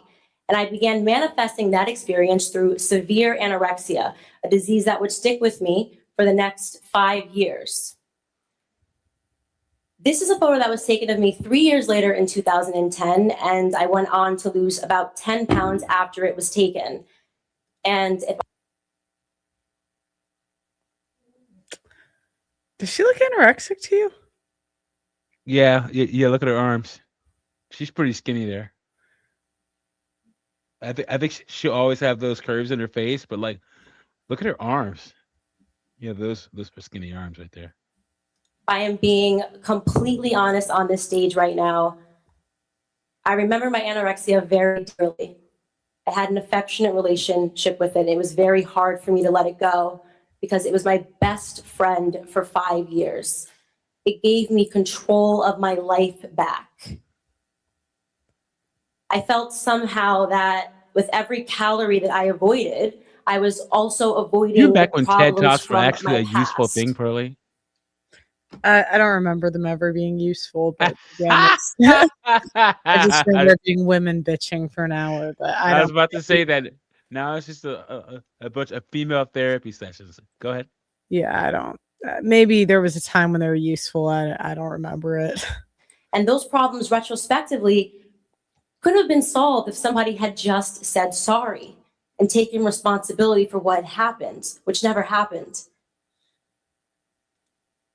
I would love to hear the other side of the story. Who is the kid? Can I talk to him? No, I'm just like, I just want to know what his, like, what he says happened. It's an incredibly interesting afterthought to have that our digital activism over these perceived acts of inhumanity can itself become the act of inhumanity. That as a society, we tend to drum up these hurricanes to combat what may initially have just been a storm. That's because the method of activism has morphed completely. When our parents and our grandparents were coming up, that word required a physical presence. They had to march on the front lawns of the White House to put an end to the Vietnam War. They had to risk their livelihoods to put an end to institutions like segregation. Activism meant maybe being arrested. Activism meant maybe being killed. So they had to care deeply beyond the concept of a trending hashtag to voice their outrage. But today we have the internet. And the internet is fast, and the internet is amazing, but doesn't exactly require a physical presence. And it therefore allows us a level of detachment. Which is why when I bring myself back into that circumstance and back into high school, I always ask myself, could any of those children have said any of those words to my face? Better yet, what would have been the outcome even had I have just picked up the phone? It is so easy to yell at an object because objects don't have emotions. People do. Had I picked up the phone, they would have heard my voice, a voice of a real human being carrying real emotion, and it would have stopped them in their tracks. It would have tethered them to their own humanity.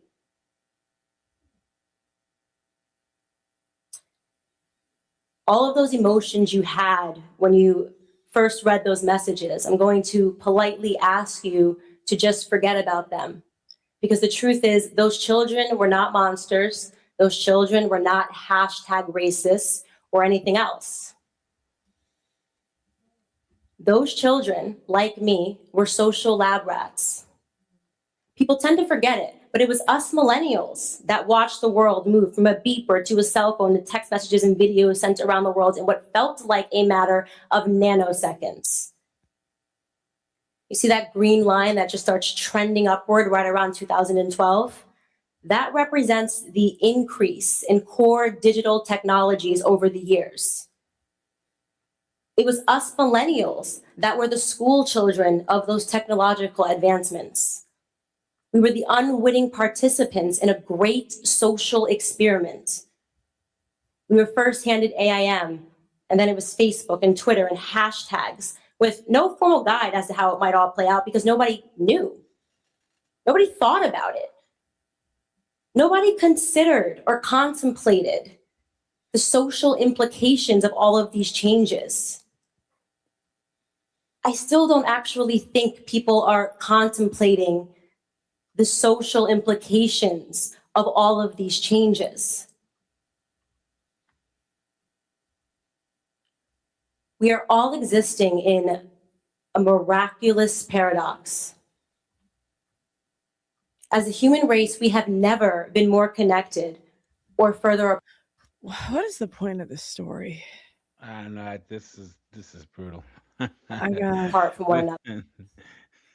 I just thought this was kind of an overkill.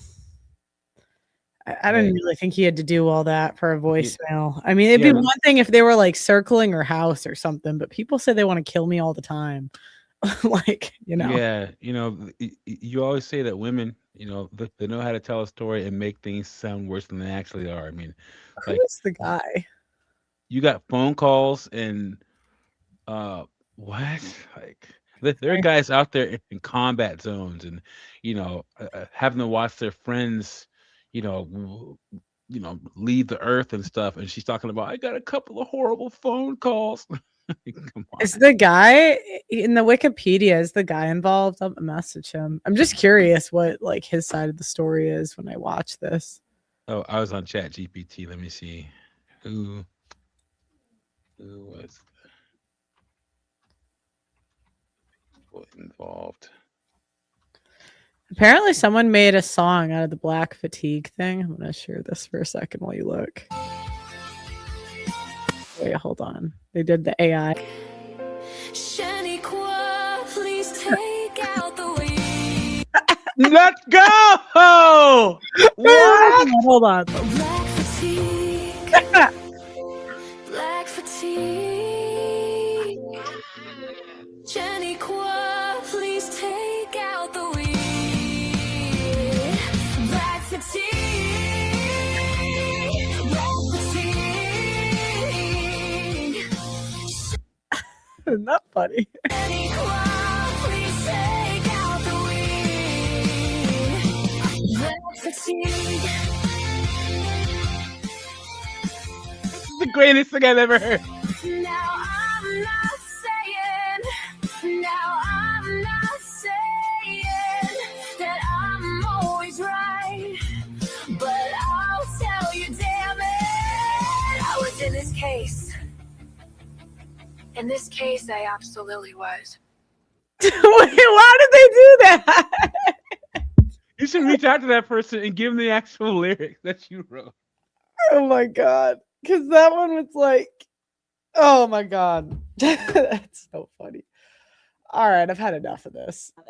Hold on. Does it say the name of the guy or no? 1 second. Stanford Board of Education. Those children, just like me, were publicly dissected and labeled by a group of adults who saw a sweeping headline instead of an opportunity to learn and to think critically about the approaching era of digital activism, where we write off empathy in favor of proving a point that we are often talking about a human being with real emotions and a beating heart. And yes, the example that I have presented you today may seem extreme, but it more usually, you should know, is not. It's more usually that 1-star review we leave on Yelp because the waitress was hashtag awful and she was late with our drinks and she maybe forgot our appetizers. So she should be hashtag fired and, oh, wait until you see her notes. The one that was involved, so it was Governor Daniel P. Malloy, his son Ben Malloy. And I'm thinking this is right. Was one of the Malloy. Yeah, Malloy. Oh, Mallo. Ben. I'll just see. I'm just curious with the does all right. I'm gonna request to follow the Ben Malloys and see if any of them follow me back. Malloy.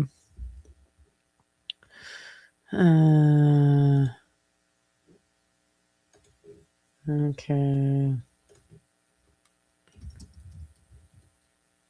I have no idea if these are the right people, but I followed 3 Ben Malloys. I'll see if any of them get back to me. Anyways, Yeah. Since they were all underage, like that mayor's son is the only person named, but everyone else isn't named. yeah, And of course, the NAACP got involved. of course I did. All right. I think that's all I got. I was just kind of curious. God, that was so boring. That TED Talk. Yeah. Once again, there was a time where I guess that's TEDx, which is like the female version, so we should have known something was up. But there was a time where TED Talks were actually worth a damn, but that time is long gone. Yeah. Well. All right, guys. Anton Daniels also has black fatigue, and so do I. So Doug MPA also does. 100%. And guys, I'm gonna say it too. Pearl has a lot of black male friends, as she should, because we just don't get the support from women on our side that we do from women like Pearl. But anyway, guys, if you want to be a successful, competitive black person, leave the whole black nation thing behind. This whole brother, sister, we support each other. No, we don't. A lot of black people, we can't say each other. But poor blacks hate rich black people. Dumb black people hate smart black people. Black people that want quiet, loud black people hate quiet black people. So just leave it all behind. Yeah, leave women behind too. So women. I know they say don't have male friends, but I actually am pro male friends. You don't have, look, it's better than women. If you got to choose, Gundy, it's a lonely life as a woman because your male friends want to sleep with you. Women friends hate you. I'm just saying gun to your head if you have to pick. So it's so fast. Let's see the result of the poll. Can you see it? I put who. Okay, so 59% said the sisterhood and 41% said the black community. So the sisterhood's more fake. Yeah, I mean, because I don't think black people are really fake about their aggression. They put it right up front. That's true. You always make sense, Pearly. Anyways, guys, thanks so much for watching. Thanks for chiming in. You got any final thoughts, Doug MPA? Yeah, Anton Daniels is gonna keep winning, and Corey Holcomb. I mean, he's funny, and that's it. Yeah, they'll both probably keep making money. So yeah, yep. The black audience will probably cheer on Corey and Anton. The white audience will cheer him on. So it's WWE, as this guy said here. Yeah. So, all right, guys. Thanks so much for watching. I appreciate it. If you can, please like the video and subscribe to the channel. I'm a little sick, so I'm sorry if I'm a little low energy today, but I don't know. After I travel, I get sick a lot. Like, I don't think I'm built for that. So anyways, like the video and I'll see you next time.